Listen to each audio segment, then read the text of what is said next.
नमस्कार, मी रुपेश प्रकाश दाटे आपलं स्वागत करतो माझं यूट्यूब चॅनल कॅटलिस्ट रुपेशमध्ये. आज आपण सीटेट पेपर 1चा सिलेबस पाहूया आणि त्यासाठी कोणतं रेफरन्स मटेरियल जे आपण वाचायला पाहिजे, ज्यातून आपली तयारी इत्यंभूत तयारी व्हायला पाहिजे, त्या रेफरन्स मटेरियलविषयी माहिती घेऊया. तर सीटेट पेपर 1च्या सिलेबस विषयी बोलताना या सिलेबसमध्ये एकूण 5 सब्जेक्ट असतील. यामध्ये सीडीपी म्हणजे चाइल्ड डेव्हलपमेंट पेडॉलॉजी, दुसरा विषय असेल मॅथ्स म्हणजेच मॅथमॅटिक्स, तिसरा विषय असेल ईव्हीएस म्हणजेच एन्व्हायरमेंटल सायन्स आणि चौथा आणि पाचवा जो विषय आहे तो आहे लँग्वेजेस, लँग्वेज 1 आणि लँग्वेज 2. कोणत्याही 2 भाषा तुम्ही इथे निवडू शकता. तर यामध्ये सिलेबसमध्ये पाहताना आपण पाहतो की यामध्ये 2 सेक्शन असतील. एक असेल कंटेंट आणि दुसरं असेल पेडॉलॉजी. कंटेंट म्हणजे आशय आणि पेडॉलॉजी म्हणजे तो विषय शिकवायचा कसा, म्हणजे त्याच्यामध्ये टीचिंग मेथड्स, अप्रोचेस, त्याविषयी जे टेक्निकल माहिती आहे ती माहिती तुम्हाला पेडॉलॉजी सेक्शन मध्ये मिळेल. त्यामध्ये सुरुवातीला आपण सीडीपी विषयी पाहताना म्हणजे चाइल्ड डेव्हलपमेंट अँड पेडॉलॉजी या विषयाविषयी पाहताना एकूण तुम्हाला 30 प्रश्न विचारले जातील आणि एकूण 30 मार्क्स अलॉट केले जातील. यासाठी तुम्ही हिमांशू सिंग मॅडमचं येल्लो बुक आहे ते बुक किंवा प्रतीक शिवालिक सरांचं ग्रीन बुक तुम्ही रेफरन्स म्हणून वापरू शकता. त्याचबरोबर इंटरनेटचं सायन्स सुद्धा घेऊ शकता. कारण कॉन्सेप्च्युअल तुम्हाला क्लॅरिटी करायची असेल तर तुम्हाला त्यासाठी हे 2 बुक्स आणि इंटरनेटचं सायन्स सुद्धा घ्यावे लागेल. कारण प्रश्न जे आहेत ते ऍप्लिकेशन बेस्ड म्हणजेच उपयोजनात्मक प्रश्न असतील. तरी सुद्धा या 2 पुस्तकामधून तुमची जवळपास पूर्ण जी तयारी आहे होऊन जाईल. मी स्वतः त्या पुस्तकांचा वापर करून या विषयामध्ये 27, 29 आणि पुन्हा 27 मार्क्स स्कोर केलेले आहेत. हा माझा अनुभव आहे. त्यानंतर दुसरा विषय मॅथ्स म्हणजेच मॅथमॅटिक्स. यामध्ये फर्स्ट सेक्शन आहे कॉन्टेंट आहे आणि दुसरा पेडॉलॉजी आहे.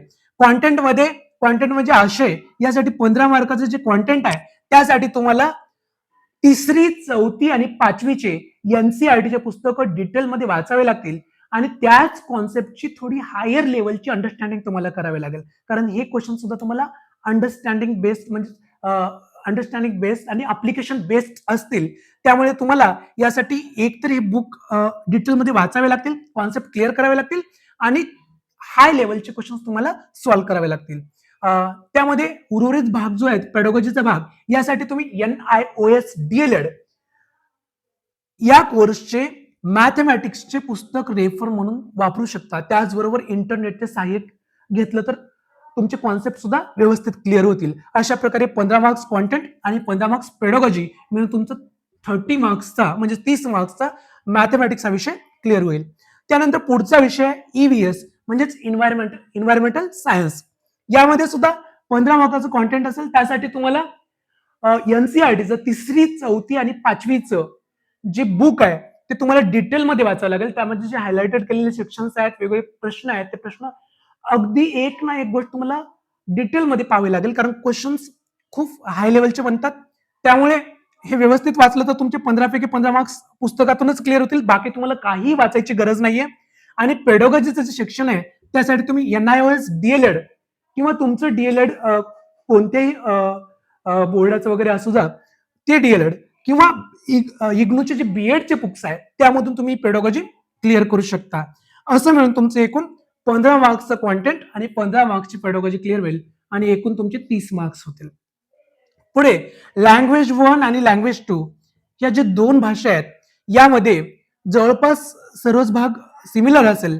यामध्ये तुम्हाला कॉन्टेंटमध्ये गद्य आणि पद्य म्हणजेच कॉम्प्रिहेन्शन विचारलं जाईल. आकलनासाठी प्रश्न असतील. त्याचबरोबर त्याच्यामध्ये ग्रॅमॅटिकल क्वेश्चन सुद्धा इन्क्लूड असतील.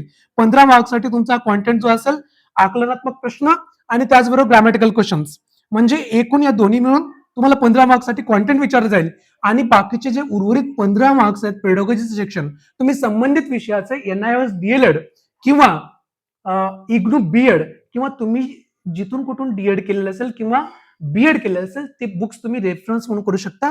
कारण हा जो पोर्शन आहे ऍप्लिकेशन बेस्ड असतो. त्यामुळे तुमचे कॉन्सेप्ट किती क्लिअर आहेत त्यावर तुम्हाला यामध्ये मार्क्स मिळू शकतात.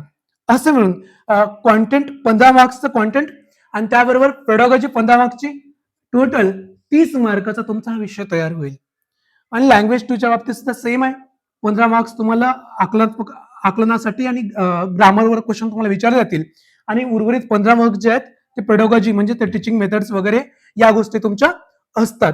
असं म्हणून तुमचं एकूण 30 मार्काचा लँग्वेज 2 सुद्धा होऊन जाईल आणि टोटल तुमचा जो पेपर असेल तो 150 मार्काचा असेल आणि यासाठी तुम्हाला जो वेळ असेल तो 2 तास 30 मिनिट वेळ असेल.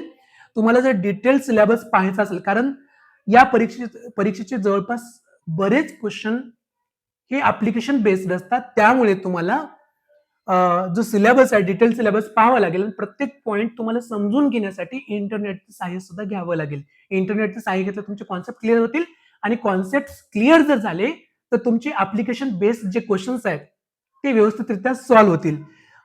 तुम्ही जर व्यवस्थित स्टडी केली तर तुम्ही 120 प्लस स्कोर सुद्धा करू शकता, कारण मी स्वतः 2 वेळा या पेपरमध्ये 120 प्लस स्कोर अचीव्ह केलेला आहे. त्यामुळे तुम्ही सुद्धा एवढे मार्क्स घेऊ शकता जर व्यवस्थितरित्या अभ्यास केला तर. तुम्हाला जर हा व्हिडिओ आवडला असेल तर माझ्या व्हिडिओला लाईक करा, सबस्क्राईब करा आणि शेअर करा. थँक्यू.